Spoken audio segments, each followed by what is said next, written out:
Yeah. So then they were telling us in real time like how good it was. So they were just messaging the group chat. It was popping off. I remember. You know what's funny? Joey messaged one of the group chats and he's just like, "Oh, video call you guys." I'm like, "Dude, it's gonna be like 3 a.m. our time and I got work." I'm like, just enjoy the show. I'm not gonna pick up. I totally forgot there was a time zone difference.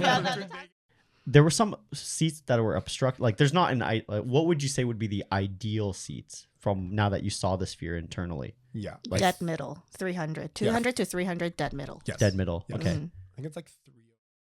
Everyone knows Tiesto. Yeah. Mm-hmm. Did he do... I think I joked because I saw him like, did he just project himself on the screen? He did. So we saw some artists actually use some potential of the screen, but it seems like Tiesto didn't really... Wait, he just put his face on the screen? Yeah, it's like a big face or big picture of his like head and like he does that. That you hear the roar in the first video. Yeah. But how was that opening sequence? Like in terms of it was crazy to me because that's when they actually turned on the seats. The seats weren't moving before. Okay. Yeah. So when it came on and like glass break and everything, I was just like, oh my goodness, it moves. Yeah. Yeah. And then that's where I was just like, wow, like everything is like so 3D. It just felt like it's 3D. It's like right in front of you, but it's not. We keep seeing the cat all over the place. Yeah, What's the actually, I'm actually okay with that song, to be entirely honest. Like whenever a DJ plays "Oh Yeah," I'm just like, okay, this is the meme. So, But I just look at everyone. I don't look at DJ. I don't know if you guys remember. You know what it reminds me of? How it Nan Cat. Anyone remember Nan Oh, Cat? Yes. Nan Cat. Back in the old 4chan days. And then it was like, what was it? Made for like someone's son, and it's just a flying Pop-Tart with a thing. But it's funny too because the Ouya Cat, the original, is actually psytrance too. So like for everyone listening right now too, I think BnB released like a psytrance version, and then now everyone has edits. Crank that did his normal reel. Yeah, I heard the saying like, "Oh, why are you guys making me do this?" Okay, fine. And then he has an edit which he's playing now everywhere too. But the original psytrance and then the BnB. One of the funny things we talk about trance a bunch on this panel. Yeah, and we're like, what can save trance? In our one of our episodes, we're like, maybe visuals.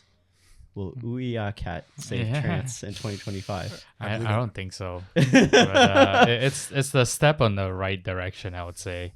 What do you guys think of the state of psytrance now?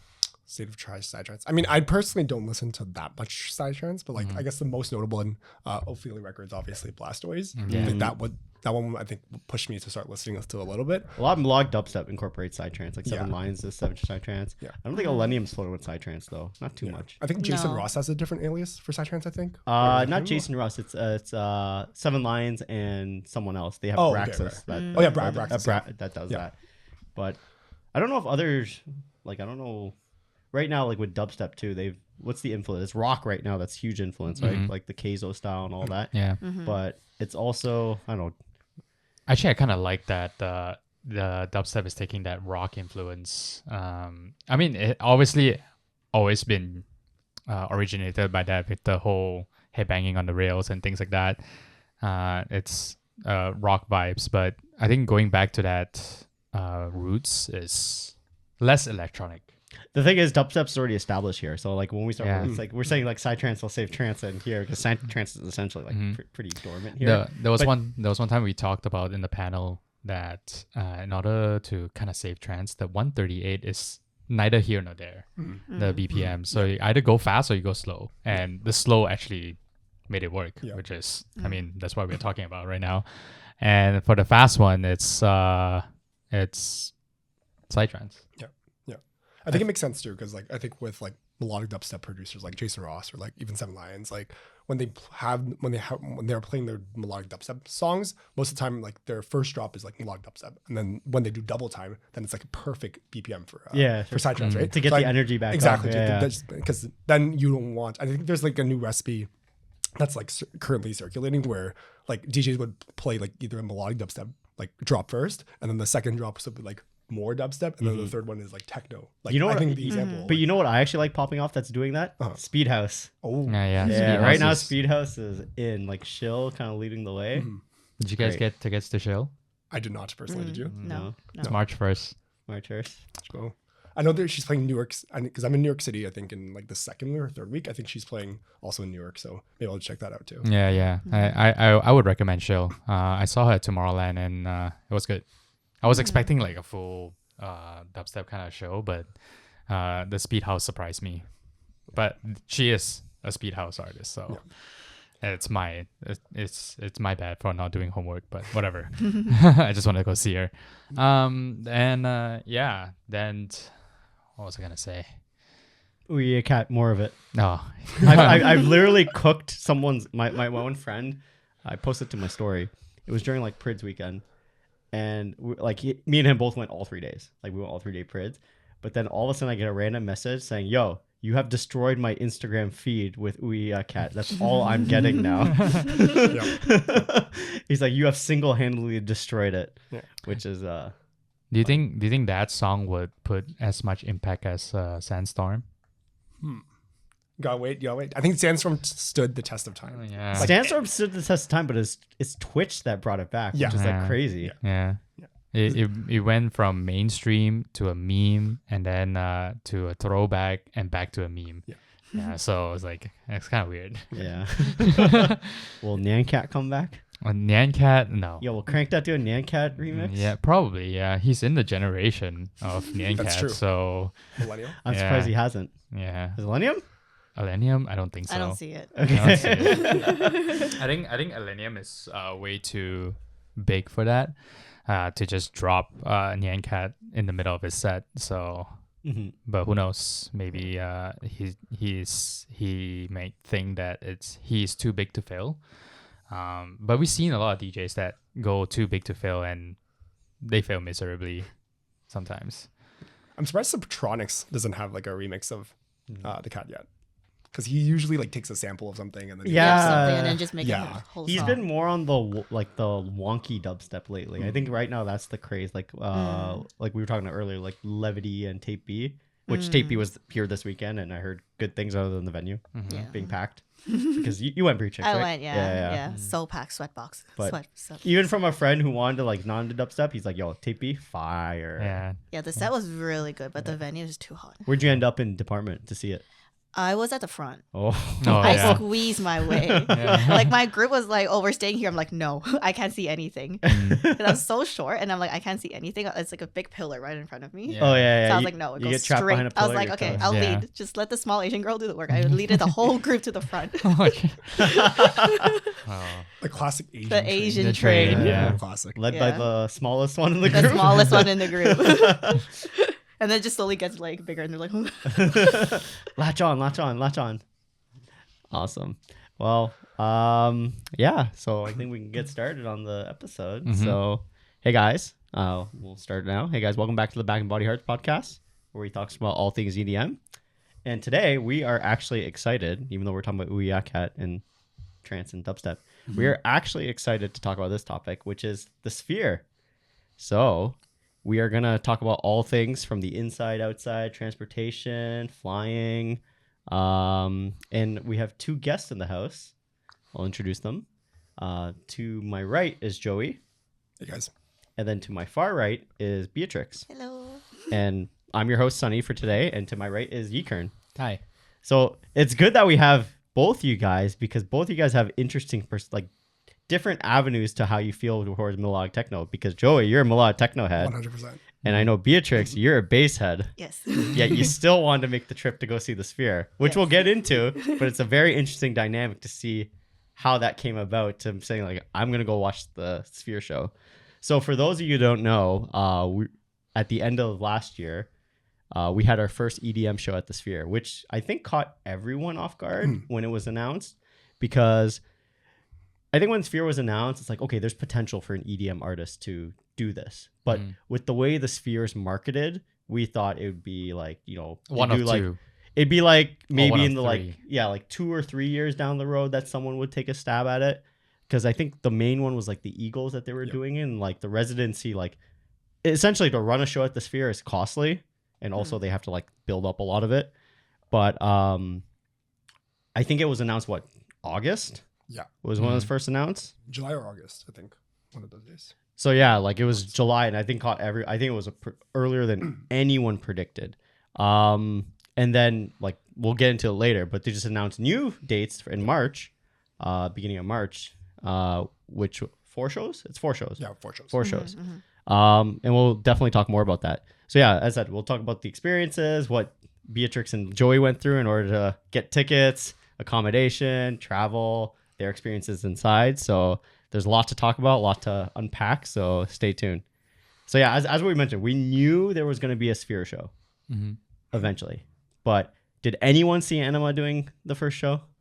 I think maybe part of it. A little bit. I know originally a lot of people were like, oh, maybe Eric Prydz will do it. Maybe Rufus the Soul could do it. Rufus for sure. Who else would have been Excision?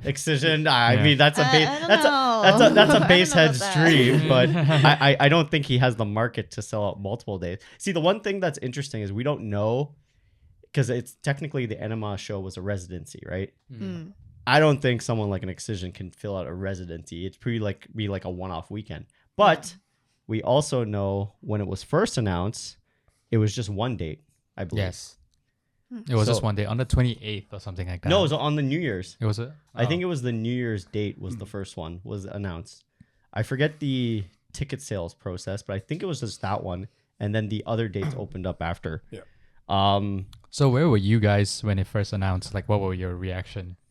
I didn't care. You actually care? They're like, oh, they're so excited. I'm like, it's not my music. I don't care. Yeah. But you went.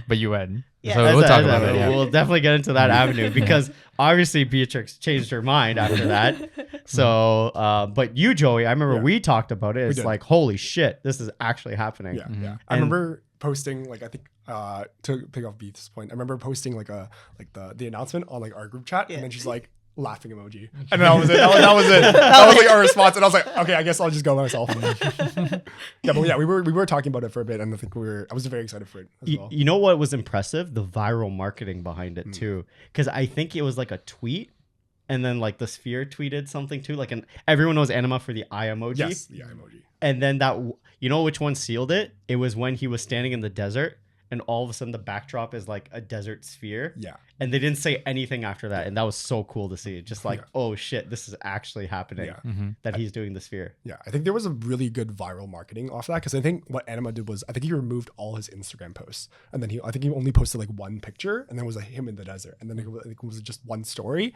And that was it. And then it said, stay tuned or something. And then I think there was the eye or something like that. But that was it. And then everyone was like, Sphere. And you saw all the supporters comment I. It was everyone in the EDM world was like, holy shit, this is actually. I think it caught everyone off guard, even other artists, right? And I think that was the cool thing to see. As I said, I think the Sphere opened officially last year, end of November. I'm not 100% sure.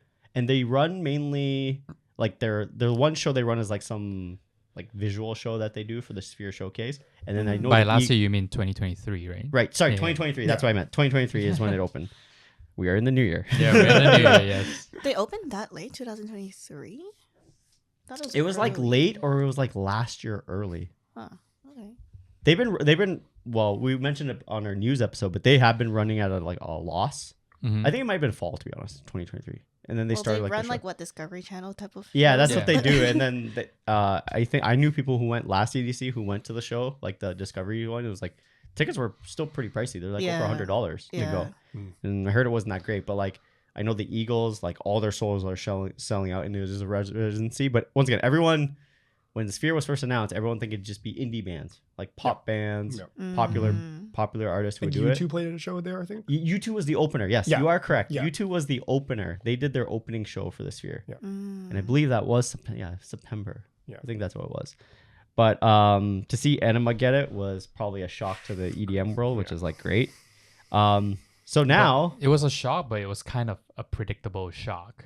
Yes, it's oh, this makes sense. Yes, it makes sense. It makes sense. It's kind of no one predicted it to happen soon, but then with how melodic techno is popping off, everyone the visuals and the Tale of Us Anyma show, it made sense. It just you knew everything was oh shit, he's gonna use the full screen potential, which is pretty sick.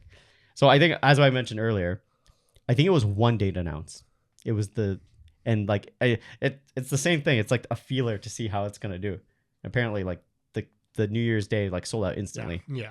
Sold out instantly, and then the moment that was announced, I think 3 other dates were added, and that's when you jumped on, right, Joey? I jumped on and I tried to buy 31st because like Vegas counting down, like it's a vibe, right? You after party basically anywhere. So me and my fiance Tina, we were going to fly in for the 31st, do a countdown, and then I guess like either the first or second fly out, and then but I tried to buy tickets when they first came out. And it's Ticketmaster, so we get stuck in queue. Yeah. And I'm telling like Sunny to like line up for me. I think I'm telling Fabi, shout out Fabi, to like go on Ticketmaster, please help me buy these tickets. I have to go. And like I think all of us failed. Like all of us failed. They were like, no way, we didn't. It was like I remember I joined. It was like 44,000 in the queue. EK or something. It was like, oh yeah, we're cooked. Yeah, it's over. We ain't getting this. We're I also tried. It was like 22,000 in line, and it wasn't it. And we had a team. We had a group chat going for like 4 or 5 people join the whole queue, and none of us could have gotten it. I had 6 in the cart, and I tried to press checkout. You just wouldn't let me. Yeah. And you just see that little blue dots just go. Yeah, that's the thing too of how the setup. So we can mention that. So with the ticket buying process, the Sphere is like an auditorium, right? So you're buying individual seats, right? Yeah. So it's like, I guess for reference, like Scotiabank. If you want to buy like seat tickets on that one, where you have to like, you're just seeing the blue dots fill up and based on that. So yeah, it's like you saw the queue size. You're just like, this is insane. Yeah. But I'm forgetting. Did they they had a package too, the Venetian package. Yeah. Mm-hmm. Was that introduced at the same time? I think it was introduced at the same time because I remember talking to a couple of I was talking to Tina mostly, and she was like, do we do the package, do we not? And then I think financially it didn't make sense. Okay, yeah, because you're staying at the Venetian, which is also a very expensive hotel, and then it covers the 1-day ticket. Yeah, it was like almost, I think it was like almost $1,500 US, right? Something like that. Something crazy. Yeah, like not maybe even more, maybe like $2K. Yeah.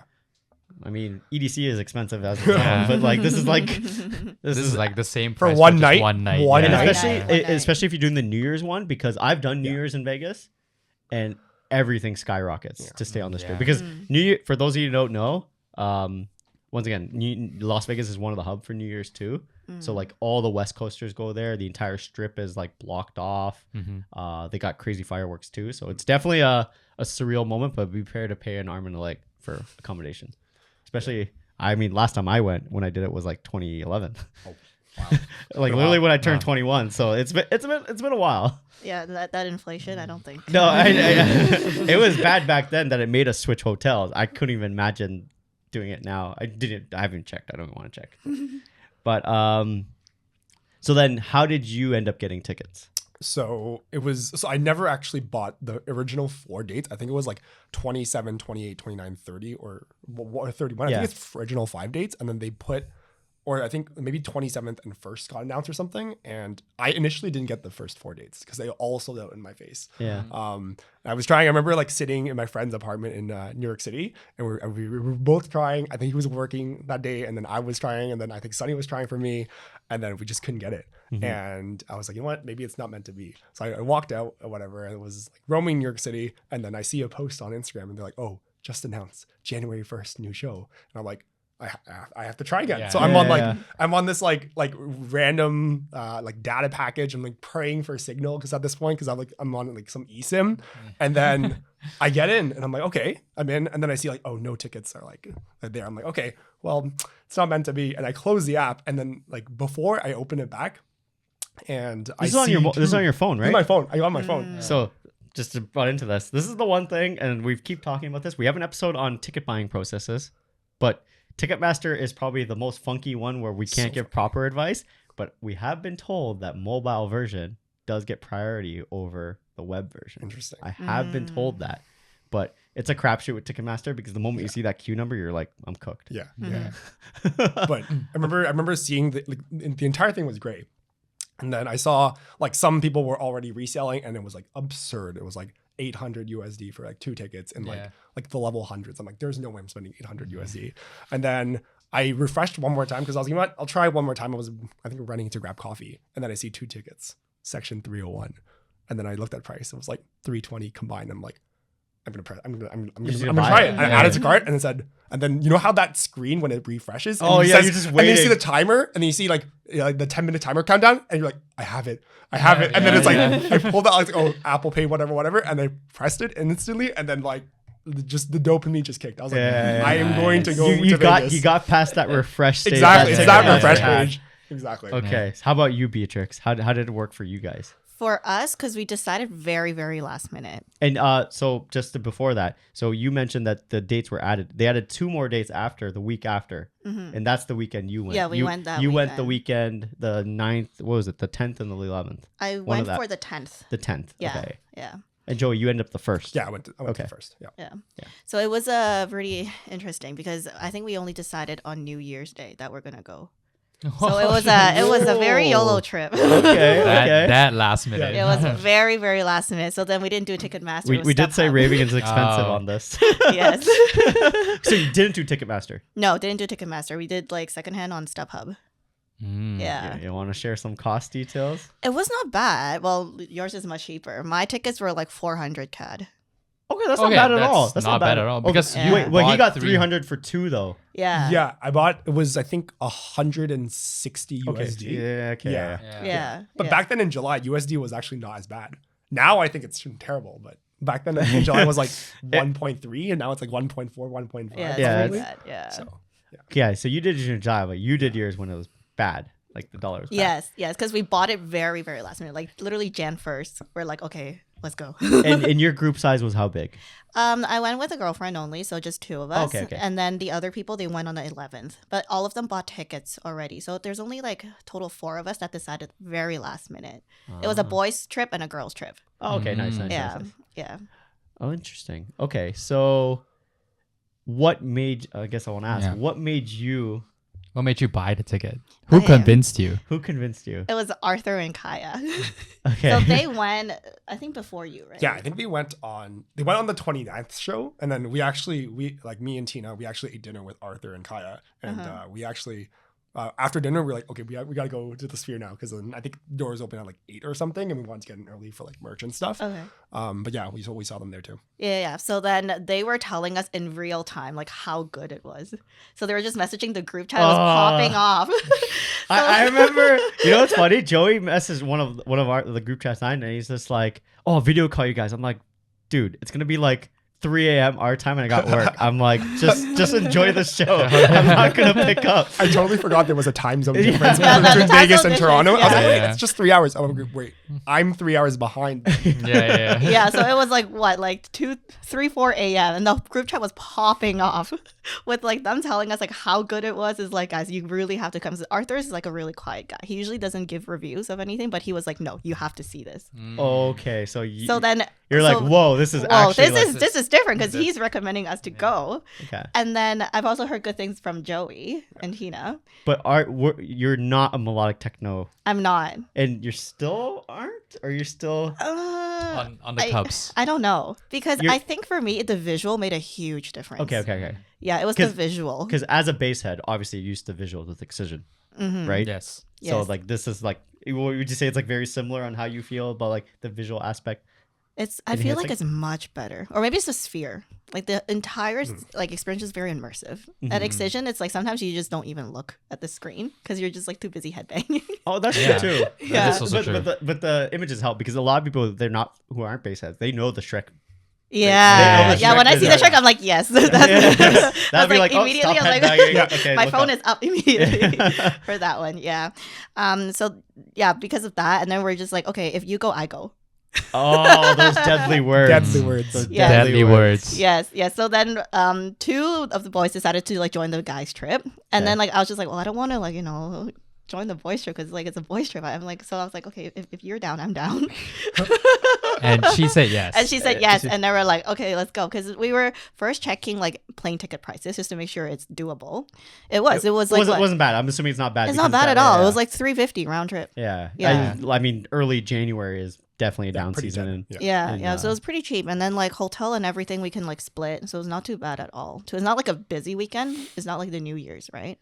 Yeah. So other than the group chat, did any of the social media posts like hype you up a little bit. Like everyone knows, like, even though the day one lineup was like it was Dixon and Mike Dean, like who's Mike Dean? Right? I don't know who Mike Dean is. And Dixon as well. He's known, but like it's not. But it's the day one, right? It's the debut of everyone. And I remember all the video, like essentially in our day and age, it's a social media race. 100%. It is. It's who can get the video out there the quickest to like obviously help their content, but also like showcase how it is. And bravo to him, because those first videos were absolutely insane. That came out like seeing Consciousness, the first like that visual like just like modified too. Oh my god, like you just hear, and we'll definitely have it in the video, but you just hear like the moment it drops, the crowd like immense. It's like a sports game. Yeah, it's like a roar of people. Roar. Yeah. Yeah. So essentially, you guys had small group size, which I guess kind of worked in this. So then, obviously, you're already committed, Joey. You saw the line, like you were committed before the lineup came out. So what do you think about the resident DJs that? I think it was good. I think Anyma pulled a really like. I guess it makes sense because I had a feeling once he deleted all his like Instagram posts and I saw the comments of like the supporting artists or potential supporting artists. So I remember even in our group chat, we were like, who's going to be there? Is it Rufus? I remember we were praying for Rufus. We're like, if Rufus comes on my day and they drop the You Make Me visual, I was going to lose it. Yeah. I was going to lose it. It was, once again, it's the whole social media thing. It's just like he posts that original image and everyone's commenting. Yeah. It's like some people already know that they're on it and they're just like hinting like, yeah. So when I saw those artists though, I got so hyped already because I think like Cassian like posted something, and then like Kevin Fries posted something as well, and then the couple of the artists that like really like threw me for a loop, like Rampa, like from Ken Music, from Ken Music. So and we'll mention Rampa later on the actual production side. Ooh. But Rampa caught me off guard because that was like the more I think in the last one of the trending genres last year was Afro House. Yeah, 100%. So Afro House kind of blew up. One of the songs of the summer was Move by Kenai Music, Rampa, Adam Port, and all of them. And it also gets flack because it's the phone one. The moment the song comes up, the phone goes up. But then again, this is an Anyma show too. Yeah, so same thing, man. So same thing. Yeah. Everyone knows when Consciousness was first played in Tulum. Exactly. All you see is a sea of phones anyways. So it's that. That's all Afterlife shows. Yeah, essentially that, as I said, we're in the visual era. But I think, just a little pocket, I think the visual era is going to slowly die down. You think so? I think so. I see more people do it. Like Sarah Landry just debuted, as the time of recording this, her Eternalism show. And she did something also with visuals. But I think people are going to, it's one or two things. Either people are going to get tired of visuals, or the phone aspect is gonna hinder it, whereas more people are actually gonna enforce no phones. Because I think that's right now the bad stigma is that there's too many phones at a lot of these shows. It's like, are you like, you're not living in the moment, basically. Yeah, but then it also comes to the question: is it a rave or is it a show? Exactly. We'll talk about that. And then we'll talk about that too. So, for you, did the lineup matter at that point? No, like I just wanted to go see and experience it because of like what my friends were telling me, and I'm like, okay, you know what, YOLO. YOLO, yeah, exactly. Did you know any of the names? Let me take a look. Tiesto, come on, you probably Tiesto, I know. Yeah. Yes, Charlotte DeWitt, I know. Cassian, I know. Camel Fat, Leighton, Jordan. Yeah, I know a few. That's good. That's good enough. Yeah. So, for you, Joey, which day would you obviously went the first? Yeah. Which was Tiesto and Argy. Tiesto being there was pretty cool. Yeah, Tiesto, hot take, was an interesting set. set. We'll get into that, but a very interesting set. But, which day would you have preferred to gone? Oh, 100% the 29th. The 29th. The Charlotte DeWitt, and then the back-to-back that just gets Cassian DeVries. I saw even the Tomorrowland 2025 lineup I think just dropped. Cassian DeVries is on that lineup. So yeah. Them back-to-back is so good. Fire. And Charlotte DeWitt also, one of the techno acts getting a call at the Sphere. Yeah. Pretty sick. Yeah, very cool. One of the queens. And obviously Beatrix didn't matter for you. No. You just wanted to go. You just didn't want to. But now, if you're looking at the names, would you have had a preference? I think it's 29th or the 11th for me. Oh, the 11th, Camel Fat Leighton. Yeah, that's a good way to end off too. Yeah. What about you? Me? If you were to go. I would have won the 28th. because I love Emily Lenz. Yeah. And Chris Avantgarde Rebuke, Chef's Kiss. Chef's Kiss as the opener, which is and speaking of that, so the time of the since I just mentioned it, what was the show times? So I think doors opened at 8 p.m. from what I remember. I think I showed up at about 8:30 just to look at some merch stuff. But I think the first act, I think it was for me it was RG. So RG started at 9, played a 1 hour set, and then it was Tiesto for an hour, another hour, and then Anyma got the full 2 hours. And you, how'd you find the process? Like what time did you show up for RG? I showed up at 8:30 basically. 8:30. It was smooth entry. Yeah, smooth entry. Nothing. No crowds, which I was very surprised. But I think because of just the massive size of the sphere, there's so many different entrances that you can go in from. So crowd control was not a thing. You can easily walk in, grab some merch if you want, grab a drink if you want, and there's no line on the merch. The merch had some lines, but it was nice because there were multiple merch sections for different levels. Oh, really? So Yeah. that really helped with crowd control. Yeah, we didn't know that. So then we were just at the first merch station. We lined up for the first merch station, and then when we went up, we were like, "Oh, why did we do that?" Yeah, That's how they get you. That's how they get. Okay, so Yeah, it's taking a step back, the planning aspect of all this, right? So you've committed early, you've committed YOLO. yes. The I go, you go thing. The duality of raving. I said, we've always said raving is not very cheap. Even if you pre-plan like Joey, and definitely if you YOLO like Beatrix, it's definitely not cheap. But life is made of experiences. So Yes, money can be made again. yes. That's our slogan in the group. Yes. Memory stays forever. Yeah, Exactly. memory stay forever. So none of you guys got the hotel package, right? No. But do you know anyone who did? You mentioned earlier you do know someone who did, right? Yeah, I had a friend. Shout out Prajath and Dennis went to our house actually. Prajath and Dennis also went to the show as well, and they ended up getting the Venetian package. So I think they paid about. I think after conversion was $1,600 or $1,700. But I think they went to the December 30th show. So with Rampa and Parisi. Well, were they happy with that? Because me and you talking, I'm not a big Afro House fan, and if I got that day, I'd be like, yeah, they were not very happy. Okay, Me personally, I would have been very interested because I personally like Afro House. But they were not happy. They were like, I really wished we got the 29th. yeah. But at that point, it was a gamble because nothing was announced yet, and they just threw out these packages, and it was sold out instantly. Yeah, so, you couldn't. There's no refund process. So there there's was no exchange, and there was no if you buy, and you just commit and randomly for a date, right? So you didn't know till I think it was a couple weeks after that. I like to consider the package like a global journey, like how you have to do Tomorrowland, right? Yeah. It's just well, here's everything for you. Here's the best way, easiest, because I'm pretty sure the packages didn't sell out right away. From what I think, if you wanted, you wanted a guaranteed, especially not obviously day one, but I think when the other dates were announced, if you wanted a guaranteed experience, I think you could just go the package, which is pretty good. Now, when you guys got there, obviously you guys booked your flights. You flew in the actual day of the show. Yeah, I flew on the first. Yeah. Okay. So I took a gamble because the 31st, the flights So on the expensive. 31st are crazy expensive. Yeah.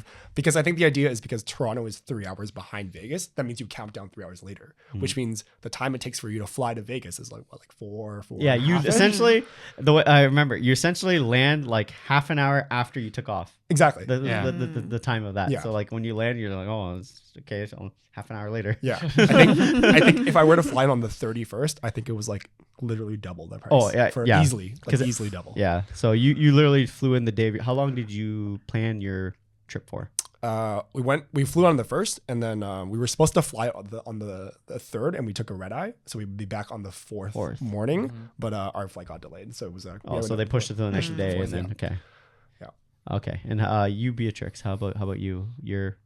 How long were you guys in Vegas for? For me, I flew in Thursday night after work. So after work, went straight to Pearson. So flew Thursday night, and then I came back. I took the red eye for the Saturday. So I have the Sunday to rest. Oh, okay. Yeah. So essentially the same time frame that you guys took, just on different days. So from what I'm getting, you guys only took a day off. One day, Friday. Yeah. One day. Yeah. I have winter break as an educator. Yeah. So that was part of my break. Yeah. Part of my break. Yeah. All part of the planning. All right? part of the plan. Everything aligned. It's all pre-planned. It's all pre-planned. Stars are aligned. Did you guys end up doing anything else during the Sphere weekend? Walked around the strip a little bit, but not really any other shows. Just mostly a bunch of food. Yeah, food. But other than that, not really much. It was sad because I think they all announced the APs, I think, before the first, and I think the first was the last show before. I think Anyma had a show in Tulum with Tale of Us the week after. So I'm assuming like after he plays like 5 shows, he's probably gonna rest a bit before he flies to Mexico. Yeah. So I was hoping that there was an AP for the first, but unfortunately there wasn't. But I knew there was a couple of APs at like at I think Omnia or at Tower or something for the 29th and 30th. But yeah. Also viral content where other DJs are there, like what was it, Cassian? Yeah. Is saying like, oh, let me in John Summit, or let me in John Summit doing the funny thing about like all this viral marketing is like even when the other artist got announced, there's a funny picture of Emily Lenz where she's like, I'm playing Sphere, and she puts her face on the Sphere. Yeah. And it's just like the content just writes itself. So good. It's so good. Okay, so we were touching upon the merch. So like you guys, what time did you show up, Beatrix? I first? showed up at 8 p.m. Same time frame, right? Same timeline. Yeah, 8, and then we went for merch, and then we walked around a little bit because when we walked in, it was just so shocking because inside there's like really cool stuff, like decors are like, I don't know, and we're just like, wow, like everything is so cool. Did they modify the decor for the Sphere? Yeah, they have like the robots, grid. They have that robot. Yeah, that robot. Okay. Yeah. Okay. So they had like different, like an exhibit inside the Sphere. Yeah. Kind of, yeah. It was the Eternity. If you remember the Eternity robot, if you're familiar, it's like that robot that's like kind of hanging for that visual. Right. I think it was they had like a The light, white one, right? the white one. Yeah, the white one, Yeah, like a light show or light grid. I think it was on the. When you're going up the when you go- escalators, you could see the robots. Is there only one entrance, or is there multiple entrances? There are I multiple. only know one because we Ubered and we got dropped off at that one. So we're like, okay, I guess. Oh, that's does it say on the ticket which entrance you can go into?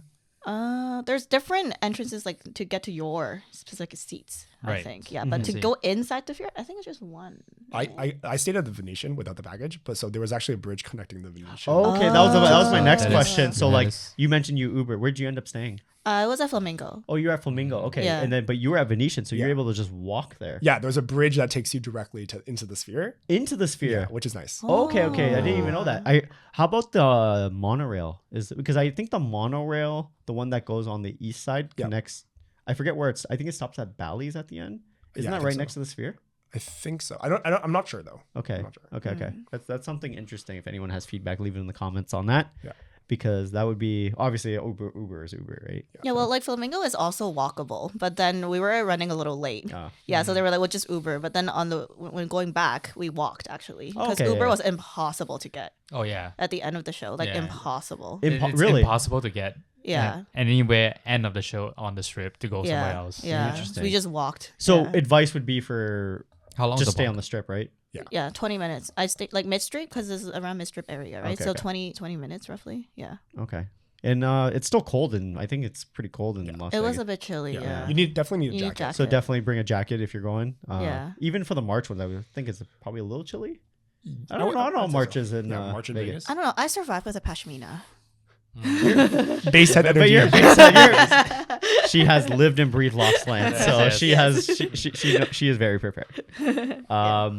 But so speaking of like going through one entrance, now like we want to step into the experience of things. Like walk us through everything, like from when you get off, you see the Sphere, going through the entrance. Like Yeah, what the they have euphoric- playing on the outside. Yeah.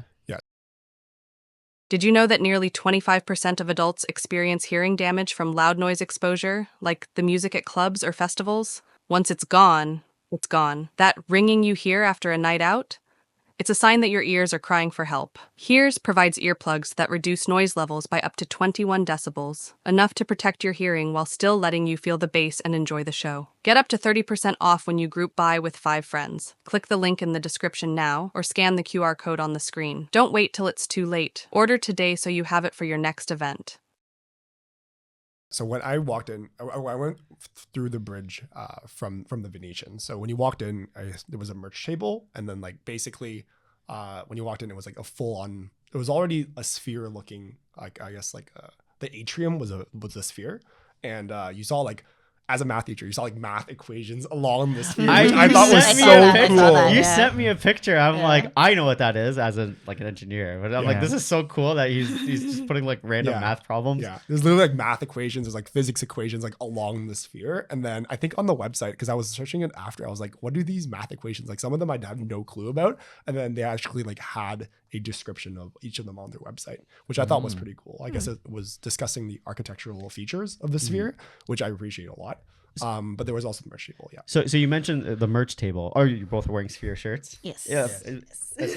Your little beard chick's hair is Yes. covering it. She's wearing the 4-4 shirt, but on the back, I don't know if I can turn. you might be. Well, you might have to get up if you yeah, want to. if I have to get up. Yeah, it's the. I don't know if you can see. Yeah, you can see it. And then yours is what's yours, Joey? Yeah, I have the pictures of you visual at the back. You want to get up? Yeah, I'll get up as well. Little demo. Very nice. That is nice. very nice. I like that. It has the dates. Did yours have the dates? I didn't see.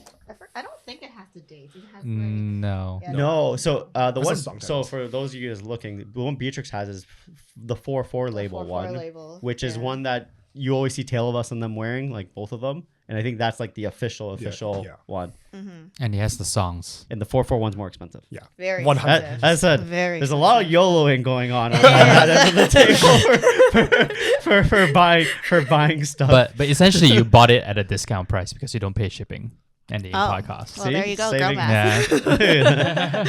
Raver math and girl Raven math. math. Yes. So merch table is right there, and then but you guys missed the one. You go up the escalator. And No, there's- we just like saw the first one. We're like, oh, this is it. So then we just lined up. and everyone was harder around that one. I'm assuming it was. Yeah, like it was like pretty long line. And then after we got all our stuff, so I carded it. Oh my goodness, like almost close to 1,000 USD. Because we helped other people get some stuff too, and then I also got like another shirt. So it's like I think like something like that. Yeah.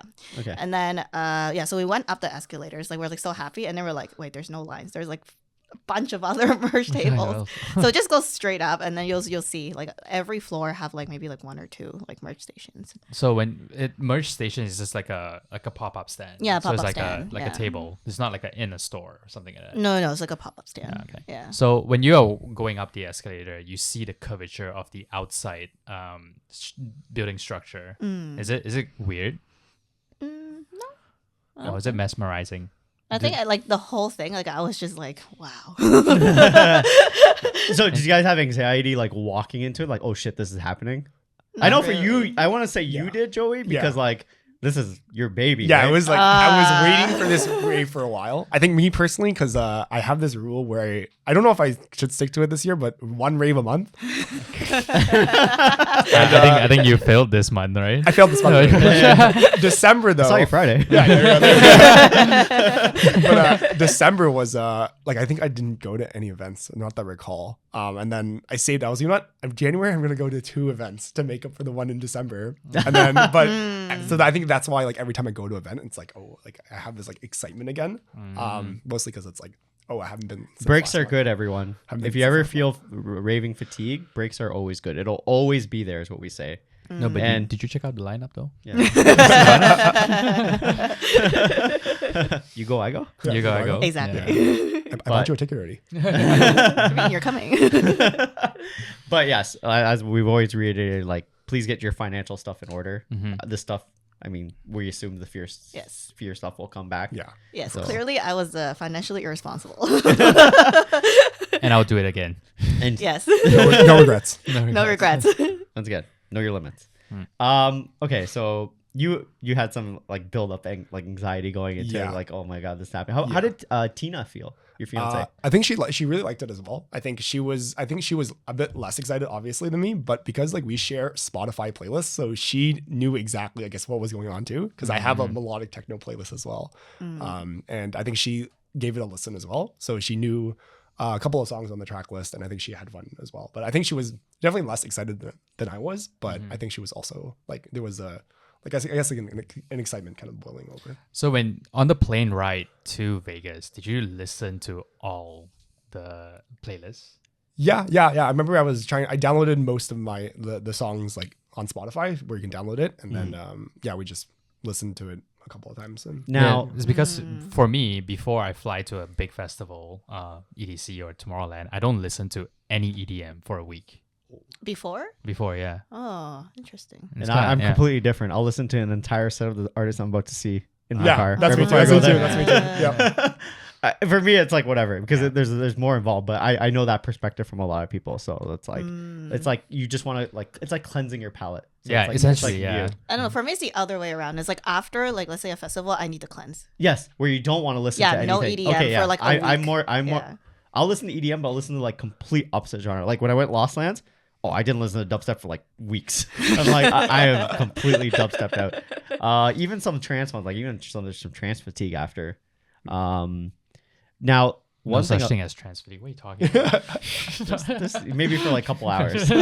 How can something be dead have fatigue? Now, did you spoil yourself with the track list? I definitely did. Okay. But I was talking to Arthur and Kai because they went a couple days before, and they said like the track list didn't really change that much. I know there were some differences depending on I guess who was the supporting artist was, but essentially it was like more or less the same. But I think regardless, I saw it for the first time and I was like, it was already the excitement's already there. It will still continue to be there. So I in my mind it didn't really spoil anything. Okay, before we get into the nitty gritty of like moving that topic, anything you guys want to talk about the out before the show? Like anything? Yeah, how expensive were the drink prices? I didn't buy any drinks at the Sphere. I paid $15 USD for a beer for a tall. How big is a tall? That's not bad. Like that's not bad. That's not bad. Yeah. 475 millimeters or what? Yeah. No milliliters. Yeah, milliliters. Yeah, and then they had food option, but you didn't buy. Did you check out the price? Food. Was there food? I don't think. I didn't see food. I only saw like drink stalls. Yeah, I saw drink stalls. Interesting. Actually, you know what? That makes sense that there wouldn't be. It'd probably be too messy for having. Could be. Yeah. It's like you can't eat in there, kind of thing. Someone chewing on nachos while you're watching the Sphere. The Sphere show, that would I mean, it essentially is like a cinema. Yeah. That's the thing. Yeah. So Shouldn't they serve popcorn? Oh yeah, Shouldn't they serve popcorn? Right? Rebel popcorn. Interesting. But I also kind of understand because like if there's multiple layers, right, you don't want people to just throw a fit or like throw popcorn and then you get rained down popcorn on the lower levels. I guess, but they're still like holding drinks too, so it's like the same thing. Like people can spill. Yeah, that's true. So for someone going for the March ones, what would you guys say? Like, obviously the show, you guys showed up at like 8:30. Show starts at 9. How much time do you think that was good enough time to like explore the outside? Like 15-20 minutes? Yeah, like merch would take some time because I don't know, you might be like, oh, should I get this? Should I get that? And then you need to do Just like washroom breaks. Yeah. How are the bathrooms? So dark. Like it was really, really dark in there. For really dark? Yeah, really dark. I'm like, they need light in here. Was it clean though? It was very clean. Okay. Very clean. That's good. Did you feel like new and pristine? Yes. Yes. But then I don't know because it's also very dark. Yeah, so I was like, is it really clean or just can't see? Just do your business and go. Yeah. And just don't question it. Yeah. Okay, now let's get into the juicy part of the topic, the actual show. So we were just talking about the track list. Yeah. You did spoil yourself with the track list. Definitely. So for everyone, this goes a general thing. If you're ever going to see an artist doing a tour or something and you don't want to be spoiled, for the love of God, just don't look up the track. Like the track list is usually posted. 1001 track list. Yeah. Block that website. Yeah, just block 1001 track list. Don't open links from your friends if they send it, because you're gonna get spoiled. That's all I will say. I've done it personally. I do like looking at it, but sometimes it's kind of like you get the after thing and you didn't change anything. I think it's only applies to the afterlife shows because they have to pair the song with the visuals, right? Yeah. So and that's why you don't want to spoil it. And for this one, you kind of figured it'd be very similar, just because it's like you're using the Sphere. It's not like you can just change it on a whim, right? Exactly. But he did introduce like 1 or 2 visuals along the way. So from what I saw with all the viral content, he had special guests. Like he had singers, but depending on what day you went and what visual was. Like I think Ellie Goulding was there for one of the debuts. Then I forget her name, but the one who does Just Samsara, Seb Deliza. Seb Deliza. Seb Deliza. Yeah. And she was there, and I think there was one more. I'm forgetting. Might have been one more debut. Yeah, I think there was a male artist, but I don't remember. I think it was one of his IDs that were coming up. I don't remember his name off the top of my head. But yeah, definitely some special guests though. Yeah, but if we find it, we'll just put it on screen. Okay, so you walk into the Sphere, like you walk into the auditorium. What's your first reaction? This place is tall. I'm just like, wow. So tall. Like just wow. Wow. What did they have? Did they have anything even running when you walked in? Like into like the theater area. Yeah, right? into the theater area. When we first walked in, the screen there were like stars. Like it's like a galaxy. Oh, so they're like project. Like, they projected something, and then the moment like you turn, and you're like, oh my goodness. like the entire thing is like you're looking at the stars. Yes. You were sitting on 300 level, and you were 400. Oh, okay. Yeah. But you get to see the full screen from bottom all the way up. Yeah, Okay. yeah. I see And the whole what thing. the difference between like so it goes 100 floors, 100, 200, 300, 400. Is that what it is? And is each of the floors separated by like a floor? Like you go up one escalator, there's floor 100. Yes. And second one's floor 200. Yeah. Okay, so technically you guys entered two different areas. Yeah. Yeah. Okay. Yeah. But same auditorium, just visual perspective, Yeah. right? Mm-hmm. Interesting. And they had stars project. So when did you guys show up to your seats? I think around like 8:45, 8:50. 8:45, just get nestled in. 8:45. Yeah. Yeah. Was there music playing, or was it just like Nothing was. or playing. it was like No. some tune, just like I don't recall because I was Humming or just something. very locked in. I was like, the stars are so pretty. So I mean, I guess you can kind of tell the difference when the first artists show up, when the Mhm. sound system starts blaring. Yeah. Oh, there's Yeah. a huge difference between the openers and Anyma. Oh, Oh, so okay, you- yeah. So they did the build up thing, right? Yeah. So speaking of that, the one thing I heard about the Sphere is that there's sound in your seat. Is Yeah. that- Yeah, like directed to your seat, I think. how'd that experience feel, or did you? It was probably the first time you ever experienced that, so I guess it's kind of hard to compare, right? Yeah, it's hard to compare. It's just crazy. Like I was very Whoa. mind blown. Was it clear? Yes, very clear. Very. That's clear. the one Yes. thing I really appreciated about like the acoustics of the Sphere. Everything was like crystal clear. Like the highs were nice, the mids were nice, and the bass was not muddy, which is like a very clear sign that they invested like some good money in some Yeah. audio equipment.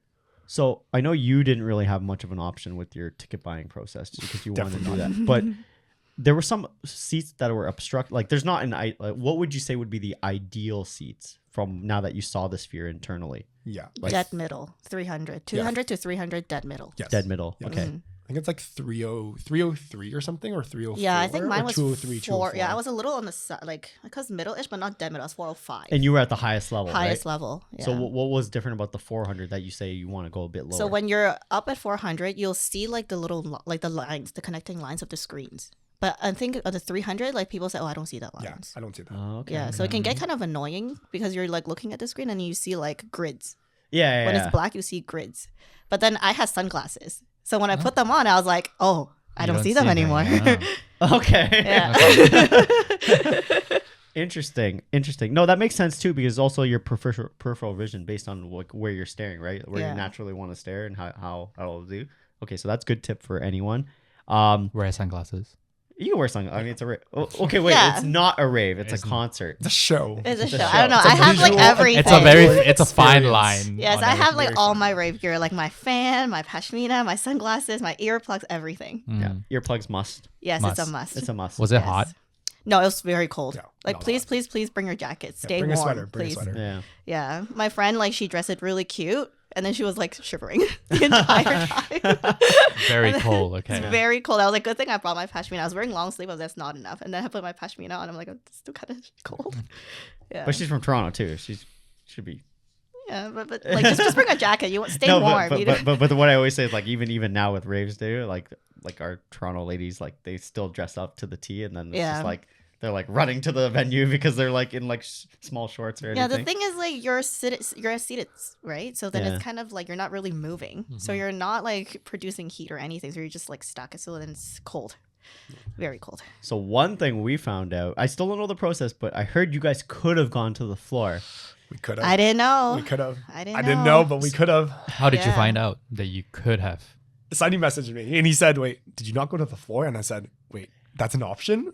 Right? I as a, someone correct me, but I've heard the seats can go to the floor and then back up, because in the end you're experiencing from your seat, but you can go to. That's why I've heard that you can Yeah. go check it out on the floor. Yeah. And it's not ideal because you're literally staring Yeah. up, Yeah. Mm. and that's the entire practice. But I've heard that because anytime I look at the floor, it was always like so much space. Yeah.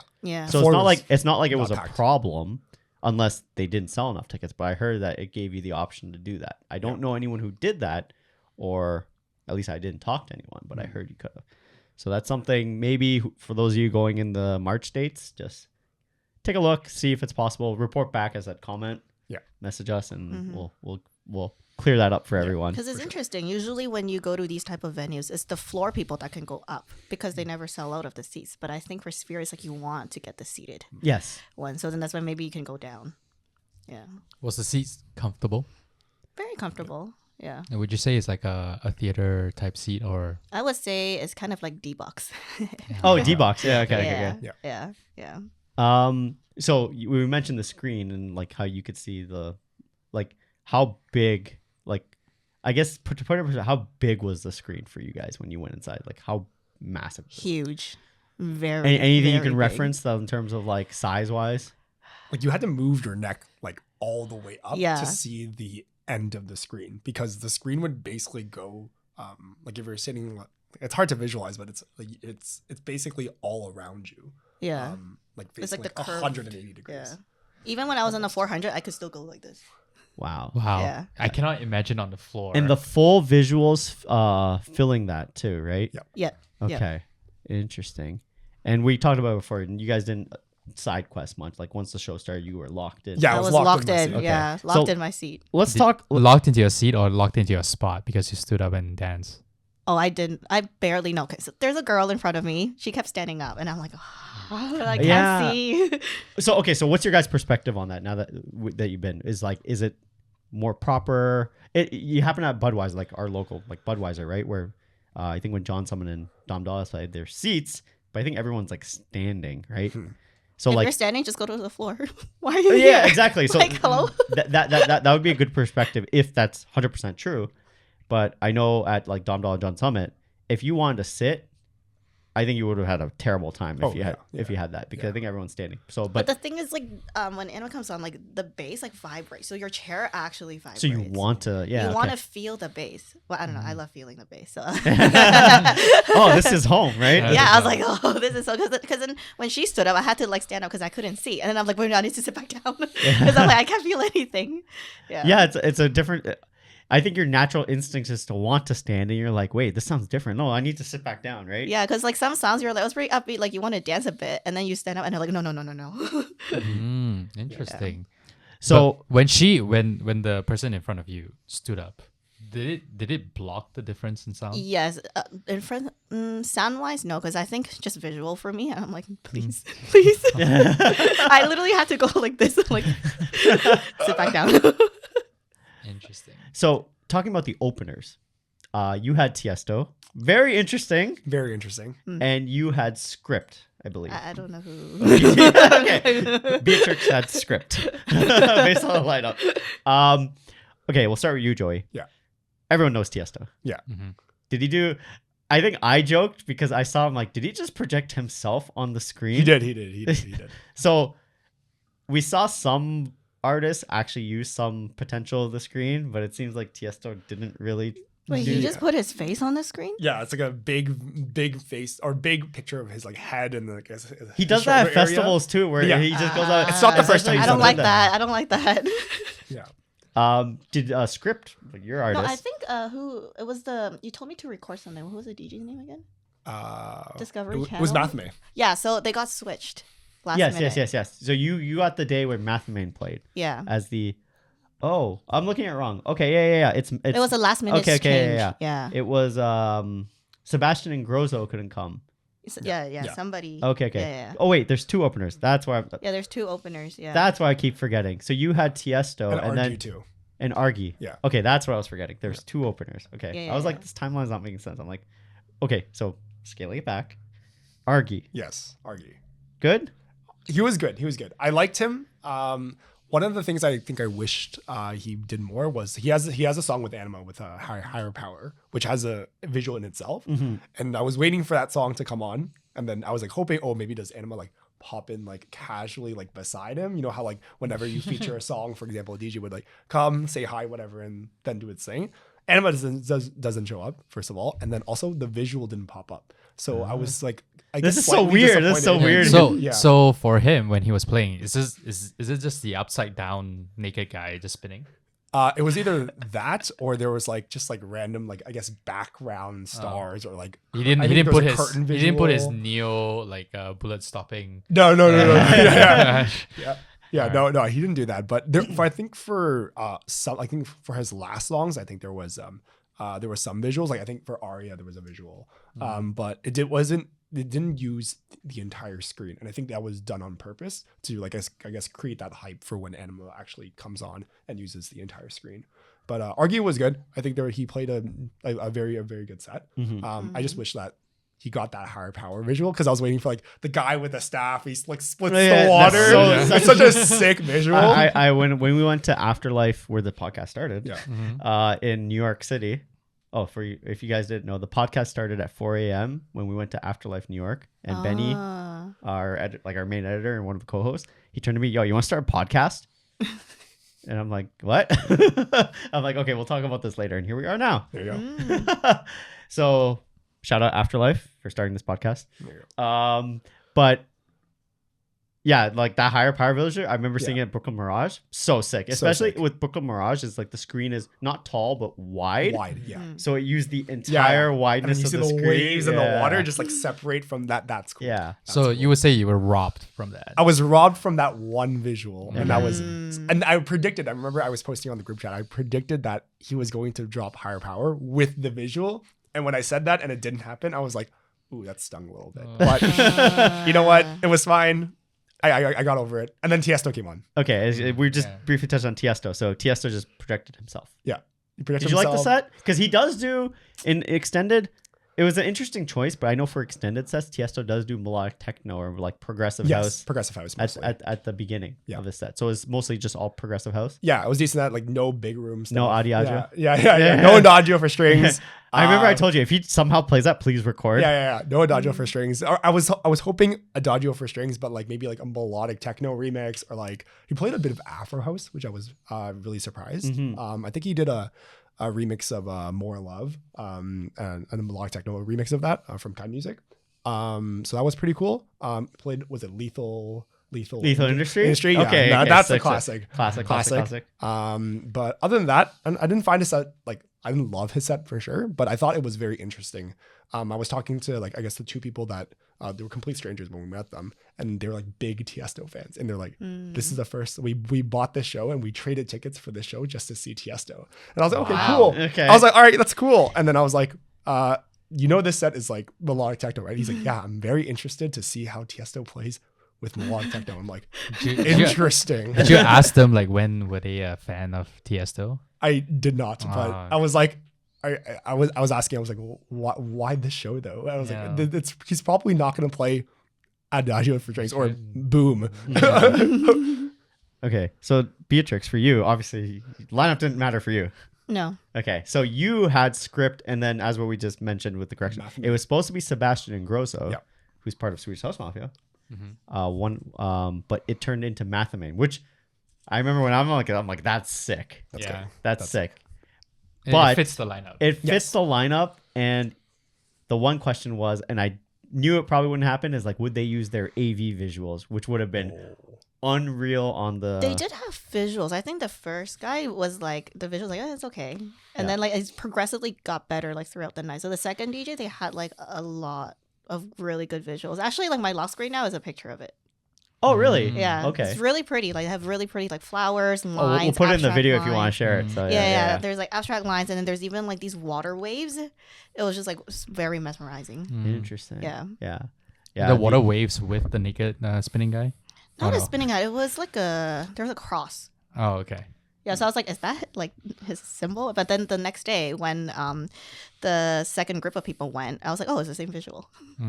So maybe they have like visuals for like openers. Yeah. I thought some of them, the one I kept seeing was Charlotte DeWitt drop Age of Love. And she had one that took up the entire screen. Yeah.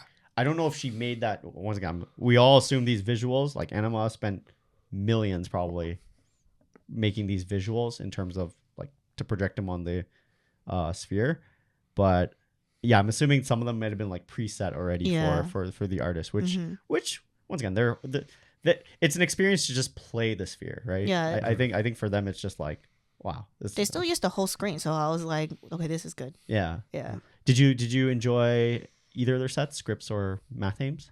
I like my things. Like the one song that Yeah, you told me to record it. I told her to record Discovery Channel. Oh yeah. And I was like, it's just like, I'm not gonna know when that plays. I'm like, trust me, you will know. Yeah, and then I was like, I was like, I know. Instantly, I'm like, my phone is up. And they have like a really pretty like flower background to it. So before we get into Anyma set, how was the vibe around you guys, crowd wise? Like even the build up before Anyma started, like just like as the night progressed, did you have good experiences, bad experiences? Good and bad. Like there were some normies on like my left, and then the back I could see like I think they're like the hard techno people because they're very dressed up. Yeah, and then at the front was like some girls, and then like on my far right corner, they kind of remind me of like frat boys. They were like holding their beer entire night, like dancing. Both, both hands, and they're trying to get everybody dancing. I'm like, why?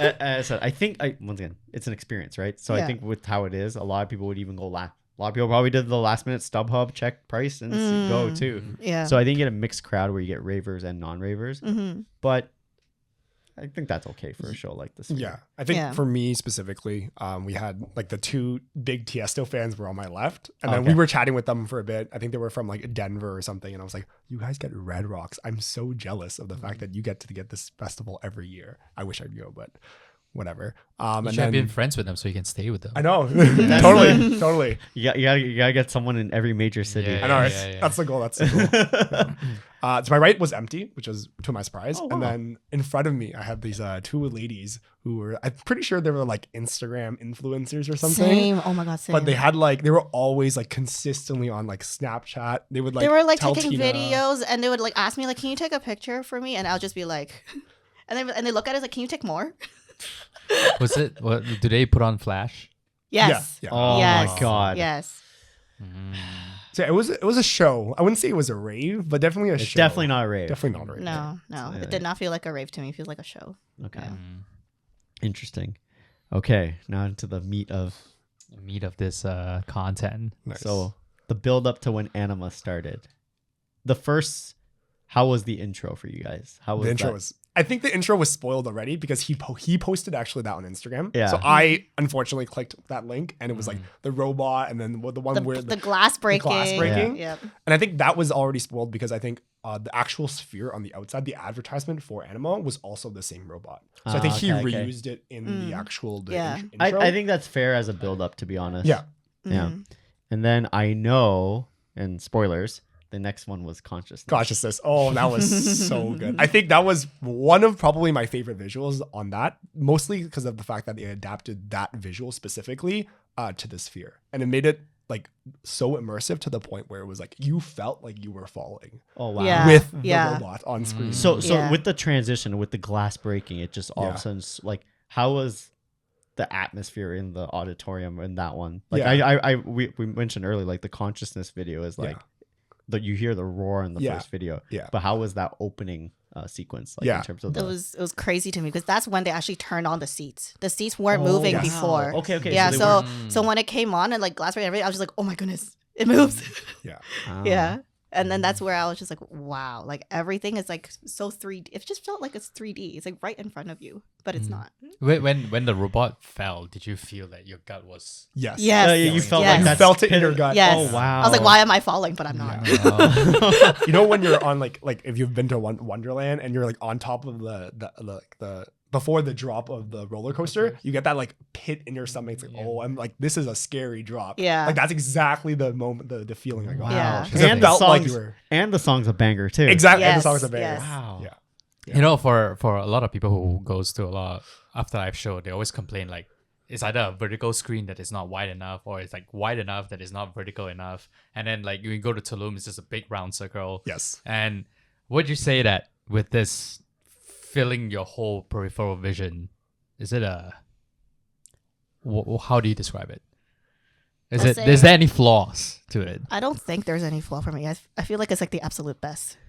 Honestly, like I don't like because I'm not into the music, right? So it's the visual that gets me very locked in. And then even after like coming back from the Sphere, I started watching sets of Afterlife actually, Oh wow. because I can like compare. Slowly the conversion starts. Yeah, Bring it conversion a little, starts. The little. inflection point is Now coming. I know your perspective's different because you've Yeah. gone to Tulum. I know. Yeah. Yeah. So which is awesome. how would you rate it compared Yeah. to what you saw in Tulum? Yeah, because I went to Tulum back in, I think it was 2023, no, 2024 in January. Yeah, so you it was went- a year Yeah, after yeah, I yeah. saw him again. Yeah. And I saw a Tale of Us set, and back then it was like the one, The circular one, the circular one, yeah. which I think it was like it's not as immersive, but I think the moment you walk into or you go into Tulum and you walk through the jungle and you like stay, like it's a rave. Like the spirit of Tulum is a real thing. Like the crowd is all in it.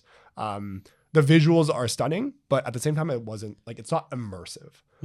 But you're immersed more so by the vibe of Tulum and the people as opposed to the visuals. But compared That's to the more Sphere, of a rave. that, Yeah, I would yeah, say yeah, that's, that's a more rave of for a sure. rave. Yeah. Yeah, but then for the Sphere, I think you're just like your entire like I guess like visual or like visual acuity is all the visual. Right, you don't even see the person beside you because you are like literally it's like screens in front of your face. Yeah, it's just when unless people you like stand up. actually like Yeah. Or when move. people stand up, then that's a problem. Yeah, that to me is just so hard to imagine. That Yeah. it's just screens. It's just screens. Well, Yeah. I have a friend who does a lot of content or content successful. It's like, did you even go to this Sphere if your video doesn't sound like this? All you hear is her screaming the entire time when like all you just see the real goal. It's just her screaming at every visual, which is like hilarious.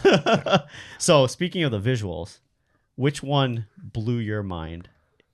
Like you obviously, I know you were spoiled. You kind of went into Yeah. blind, right? Yeah, I went in blind. Yeah. Okay, so Joey, Yes. which one blew your mind? That from the perspective. So I think Consciousness for sure, because I think because it was the second song on the track list, like I didn't know what to expect, and like Beatrice said, like the chair turned on. So Yeah. you know the moment when you walk into like a rave and like the bass just hits you, you feel the bass in like your like Just your- vibrate your through heart. your body. Yeah. Instead, you feel it like your entire body because you're in this chair. Yeah. Right. But the moment you stand up, you actually don't feel the bass as Exactly. much. But it is very clear that there is bass. So it's a different feeling when you stand up as opposed to when you sit down. But for sure, Consciousness I think was up there for the first visual. Personally, because they reused some of the visuals from Tulum, I really liked the sign visual. I think that was like it's just a tree. It's literally just a tree. Oh, okay. But it was for me that was a very special moment because back in when Tulum, when that first, I think that's it was an ID remix. I think it was a Kevin DeVries remix before. It was just a tree, and I was like, this song is so good. And then I remember listening to it like over and over again. I think it was like one of my top listened to tracks in 2024.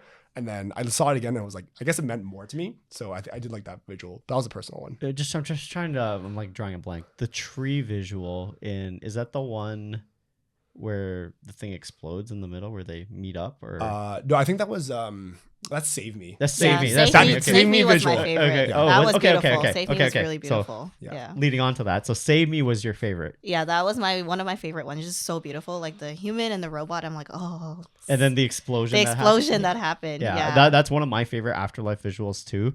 I just love like the beauty of it. Yeah, it's beautiful. Yeah, it's it's really really beautiful. It's like especially I couldn't even imagine on the Sphere like Yeah. how so like how'd they do it like when the explosion happened did they like fly up? yeah. They Yeah. they fly like this. Oh, way. this way, yeah, like this sideways. way, yeah. Okay. And you felt it in your Yeah, chair. you felt it too. in your chair Oh, the too. explosion. When it 'Cause it's explodes, you're like, bass. and then boom, and then you're like, oh my goodness, I feel the explosion. Yeah. Yeah. Oh my god! You know which one I liked from? I don't know if you've seen. I like the song too. Dun Dun one. Yeah, the Dun Dun. is crazy. Dun Dun. Yeah. The Dun Dun one because the one thing about Sphere is like the abstract nature. Like you know how you were blown away by the stars. Yeah. Like the Dun Dun one had like all these like lines going out and like from a core and it just looks so cool with the red and black. Yeah, red and black. Was it the one that's like orange moving visual. around? Yeah, it was like kind of like lines and like I guess it was like roots or trees Yeah, it's like or tree something. roots. It's like Tree tree roots. roots. Yeah, Yeah, yeah, yeah. And you felt like you were moving inside because it was so immersive. Yeah. It felt like you were moving inside this like tunnel of like things, and it was, Yeah. that was a cool experience. It's like the so. roots of the trees. Yeah. Yeah. Did they okay. have like winds, like fan blowing at you, so you feel like you're actually moving, or no? Don't recall. Yeah, Yeah, don't I think so. don't recall. It just Essentially feels like for it just everyone, feels like D-box this is- room. is- Yeah, it's very locked in. It's essentially My D-box. eyes. It's D-box for It's like everyone. tunnel vision, D-box rave. show. Show, yes. Yeah. I know Tina's favorite visual, I'll speak on her behalf, was the Voices in My Head ID with, I think it was Anima Argy. Is that the one visual? with all the eyeballs? All the eyes. Yeah, Oh, that was okay. very trippy. I think because she's Yeah. an optometrist herself, she's like, I love this visual. And I tripped out at that point. I was like, why are there so many eyes? And they would blink with like with the music. Yeah. And it was so trippy. Yeah. Yeah. How about the friend you went with, Beatrix? What was her? Did you guys talk about what was her favorite? I don't remember. She had a good time. She had a good time. Okay. She actually went a second time. Wait, what? Wow. Oh, she went. So we were what, the 10th? Yeah. Oh, so and then she went immediately on the 11th. She bought tickets again. You thought I was YOLO? No, she's YOLO. That is amazing. But what about her flight? We don't talk about that. We don't talk about that. Well then, back to raving can be very expensive. Raving can be very expensive. Yes. Life is about experiences, though. Yes. Okay. Sure. So But- how clear were the visuals? Like in comparison, when you go to a theater, you have like the normal screening, and then you have the IMAX, right? So like in comparison to something like that. Not comparable is way better. Yeah. So Way better than IMAX. Way better. Interesting. Very clear. Yeah. Because I always reference like we have the cinema sphere here, Yeah. and I just think like it's like a mini version of that, but it's apparently not. Not comparable for me. No. Interesting. I think really good. Very HD. I think because some of the visuals were like readapted for specifically the sphere. Like for example, like the pictures of you, the visual with like I guess the people. With, Oh yeah, the hands. 3 moving. Yeah, the Oh, one the on my hands, the one on my the hands. hands, Yeah, yeah, the hands, like the that hands, was yeah. readapted for the big screen too. Because I think there was like I think the two like I guess like humans that were doing it was like way like extended much more to the back of the screen. I know, compared to like when I saw it in Tulum, it was very like restricted because it was just like a circular screen. So you guys mentioned your favorite. Any runner-ups you want to mention for the? You mentioned for Tina, like Yeah. pictures of you one. Any Yeah. runner-up visuals you liked? You make me for sure. You make me. You make me. Yeah. Oh, The okay. Rufus- The Rufus one. has to It's be. just heartwarming. That's heartwarming. Yeah. Yeah. I think Siren and Simulation for me. Oh, so Siren's pretty good. simulation's the one with the robot. Yeah, it's connected. just like the mind, body, and then they just explode with the wings, and then again your chair explodes with you. I saw the debut of that in New York. New York, I think. And all I remember, I still have my video, and all of a sudden, you just hear me all sick when the wings pop up. I'm just like sick. Yeah. I was like, that explosion was crazy. I'm like, wow, it looks like a phoenix. But it's like a robot. So it's Yeah, really, really it's like cool. the fiery too. Yeah, like the little- fire, yeah, Oh, yeah. Okay. Was it smooth, like 60 FPS smooth? Yeah. Mhm. And how were the transitions like between songs? Was it abrupt? Because there was acts, right? Yeah, there were acts. There were There are 4 acts. acts. So Four how, acts, how did yeah. he do the acts? How did he did he say act 1? Yeah, then? Act 1, and then like all the videos in Act 2. They actually labeled like Act 1, Act 2, Act 3. Oh, you know what I did? on the screen. On the screen, yeah. yeah. Oh, you know what I didn't mention? Those robotic cellos.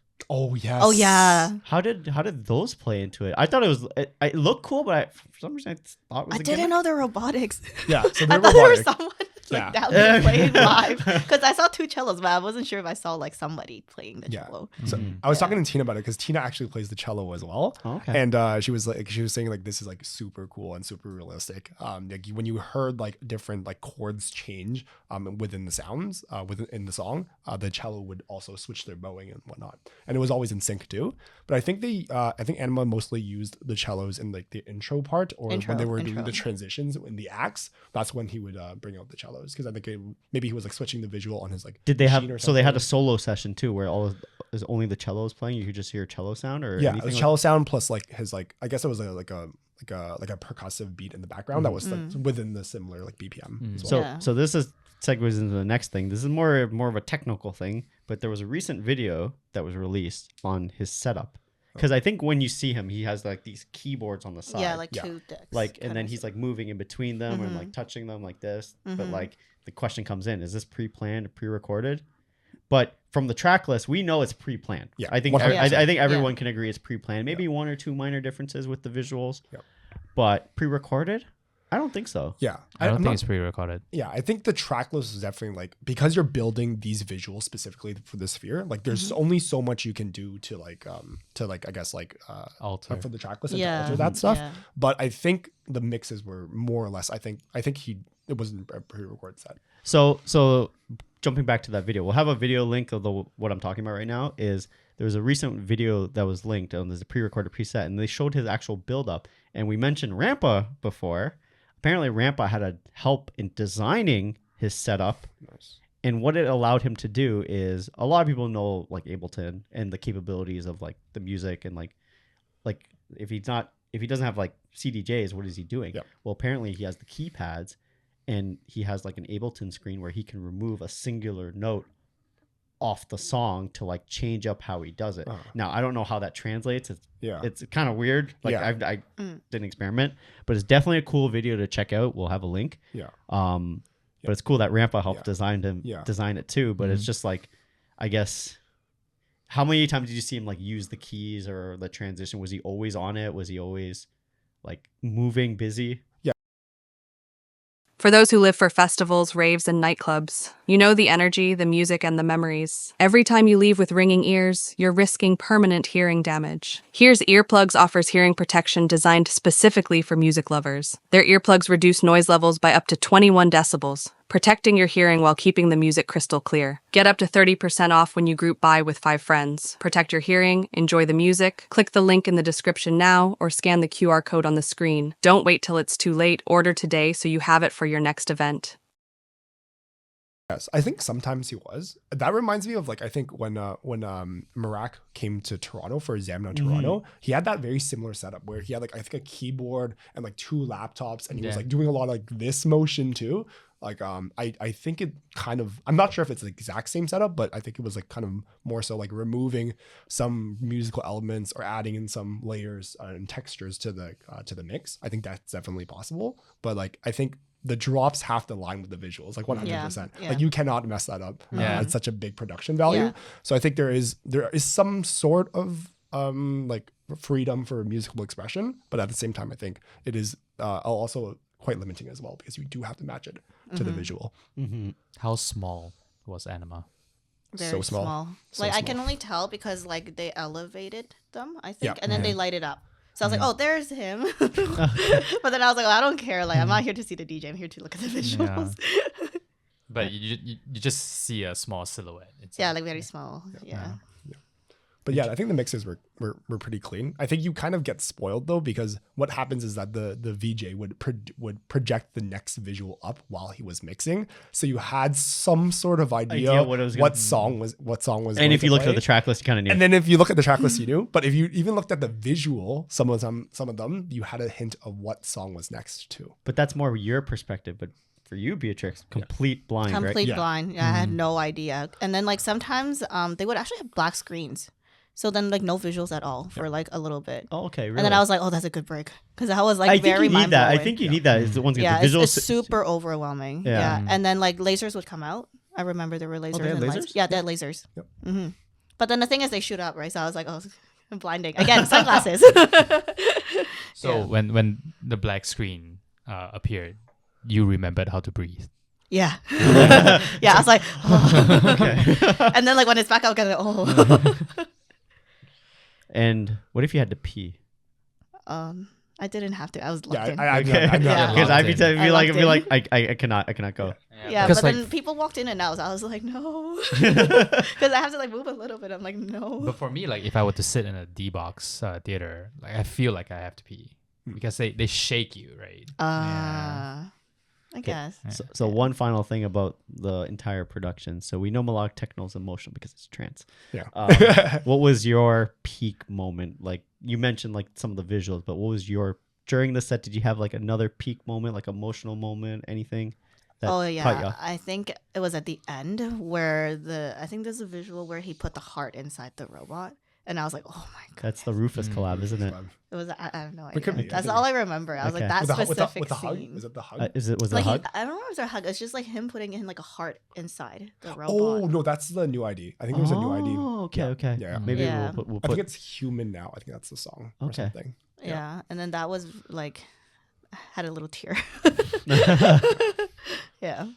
So would you say that would be a turning point for you to go again if the funds and everything, the stars align? Yeah.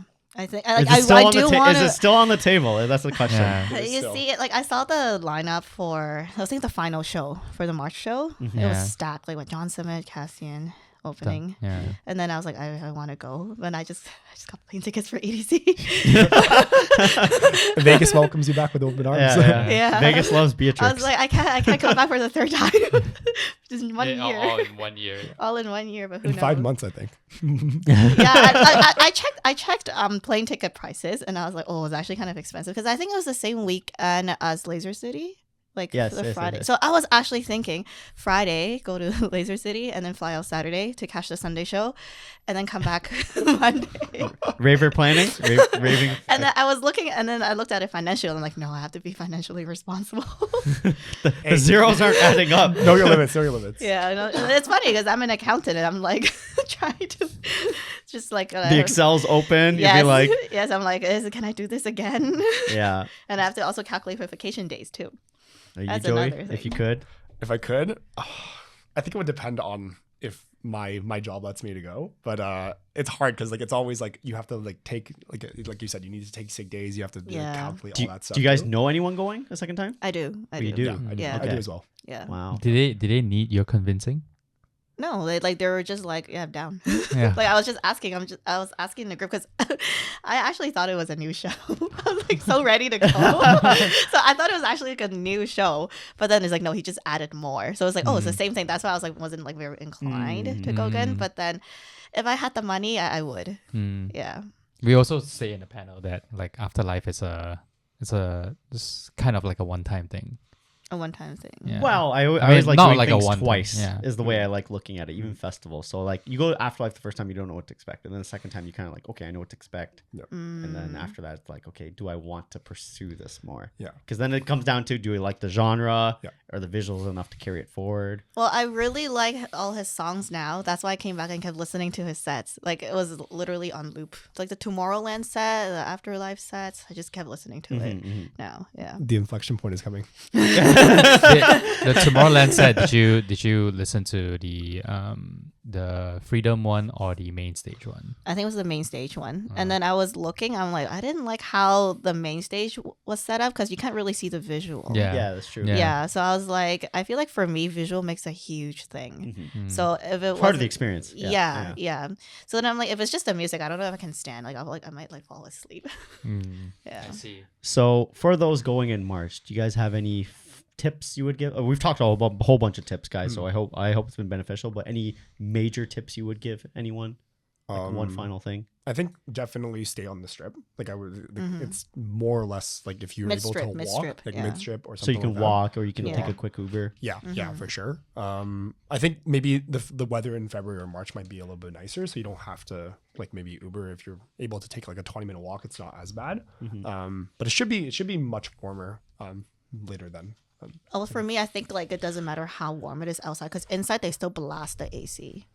So like Bring I a said sweater, before, bring a sweater, or you can buy a hoodie there. How expensive are the hoodies? This shirt was more expensive than a hoodie, I think. Like, there's also 4/4 label. I think it was like over Like over 100 something. Okay. Yeah. 130 USD. Yeah, I think. you, the way I look at it, you're in Vegas. It's kind of Yeah. expected. You don't. The way we look at it too is you don't pay for shipping, guys. It's cheaper. Yes. Remember. Yes. just put it on black. You'll get your money back. Yeah. Okay. Don't take advice. Not guys, financial we advice. don't condone that. We hope you like all the Sphere content that we have right here. We appreciate Beatrix and Joey for coming on. We're gonna close this off with maybe some little hot takes. Anything you guys want to? You have a hot take on your mind? I have one, but I'll see if you guys have one.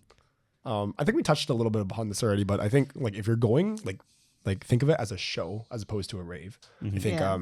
like a lot of the people there like probably don't listen to EDM, or some of them are just like influencers and stuff like that. So if you're going as like a seasoned raver or just like anybody who appreciates EDM, it's a different vibe there, mostly because some people are just there to like post on social media. Some people are there to just party, and some people are actually there for like the music. And I think that's plays a very big role in your experience. So I would say if you're planning to go as like a raver, like don't let that like their I guess energy bring yours down. Did you see anyone wearing a camel bag? No. I don't think you're allowed. I think No. they had a bag policy where they didn't allow it. Did they allow fanny packs? Yeah. Yeah. Yeah. Okay, but they didn't allow. understand. You didn't see big backpacks or anything, right? No. Okay. It didn't have to be clear. It's just normal fanny pack that you can wear. Yeah, it was a normal fanny pack. Okay. Yeah. Okay. Any How's the any security? Like it's just So light. It was pretty light. So light. Oh no, I got searched. I don't know why. Oh, I did Yeah. not. And then they were just like looking through my bag. I'm like, okay. Oh, because you had a fanny pack. Oh, maybe. Yeah, Yeah. Tina just walked in. Yeah, I had. Oh, like, she had a fanny pack and she just walked in. Yeah, she had like a purse and she just Oh, walked in. okay. Okay. Yeah, I had a fanny pack and I had like a fan strapped on. So I don't know. I don't know Anything- why I bought a fan. Now that we're talking, anything odd in the prohibited items that you guys noticed? Nothing. Not Just really, the no. standard I like. think it was just like a metal detector. Oh, so Yeah. it's like history in the sense Yeah. of like that. Okay. Exactly. Yeah. Okay. All right. So well, it's not really a hot take, but melodic techno is pretty much trans.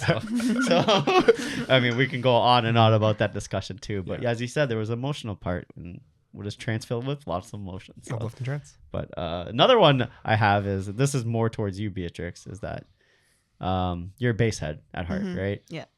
Why don't bass heads like hard techno? Or why I do don't many know. of them why do many of them like just shun away from it? I don't get it. It just all sound the same to me. It's like why I don't like house or techno. Because for example, I went to Malp and I was like, I feel like he's playing the same song over and over again. It's like the same beat. So I have that perspective too, because in one sense, I'm like, I like techno a lot, but I don't like tech house or house because I'm like, why would I listen to tech house and house when techno exists? For me personally, that's my thinking too. But I'm just like, the same vibe at heart. Like I know like the reason why I say this is I have bass friends who absolutely will not take a second of hard techno. But I'm like, okay, if you Because I think it's very flat. Like there's not much like up and down that dubstep have. I think. Like there's I just would say more. you're wrong on that. To me, I feel like there's like more waves to it. Like when it's just like that's just like a constant like boom, boom, boom, and that's it. Like I'm just like this is like the same thing over Yeah. and over and over. But you have to think of again. hard techno. The waves are a lot larger Mm, than the bass. I guess, but I don't know. It just sounds the same to me. I guess the one thing in hard techno is you don't get doubles people don't really doubles or triples or stuff like that, whereas they do in like mashups, like in that. But like, I would say we are in the generation of ADHD, so that's where I think I agree. that's where I think it's like similar characteristics, right? Like basses always have quick transitions. Hard techno can have quick transitions. I just don't know why. I'm like, another thing we mentioned we've mentioned before is that a lot of times when it comes to sets, it's also the people around you and the vibe. Yes. And I find hard techno has that bass vibe that you get. Whereas instead of you headbanging, our group can attest, the hard techno group, everyone's like facing each other and kind of like hammering the floor. And just the crowd energy is there too, where you're vibing with people a lot more than just like bass. It's the different dance motion. Yeah. For sure. Yeah. Sure. Once you get into the groove of that dance motion, it's a lot easier transition. Oh, and it's maybe. the smoother transition from bass to hard techno than it is the other way around. Wait, have you ever been to a hard techno show? No. Want to go? If you go, I go. If you go, I go? Oh, wait, no, if I'm... Well, I have to drag her. I don't think that's how that works in this scenario.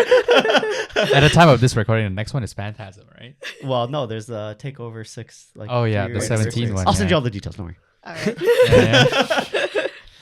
And then we could do a you go, I go. If Joey goes, you go.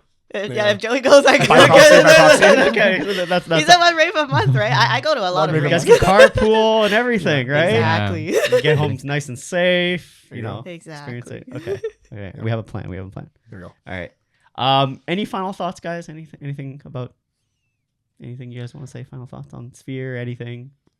No, just It stay would- warm, bring sunglasses. Those are the two big takeaways that I had. Do you think Nice. Anyma is really ending his Genesys? Or is he doing No, I think he has to do more. It's a money grab. Ooh. Yeah. You just remember another thing I got is Tale of Us ending. Ooh. Maybe. Because is it really the end of Genesis? Yeah, so I think End it's of Genesis. End of Genesis. End of Mirac. Who knows? Well, didn't I say what was the one joke I kept saying? End of Genesis? Not yeah. the chorus. Wait, but so you can make this much money. Not end of Genesis yet. Yeah. You're just gonna remove one letter at a time. Yep. End of G. But back onto the other hot take is Tale of Us ending. Yeah.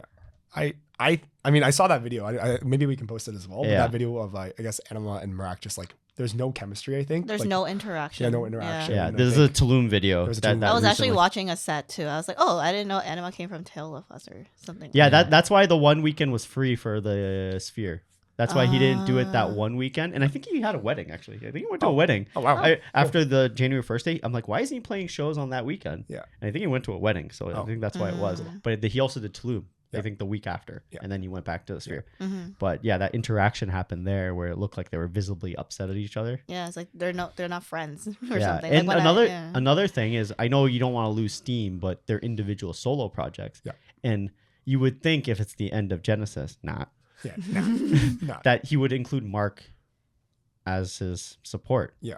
Right? Or maybe even a Tale of Us set. Yeah. Yeah. That's what I thought too. so he's not in any. No, he's not in any of this. Oh, there's definitely beef.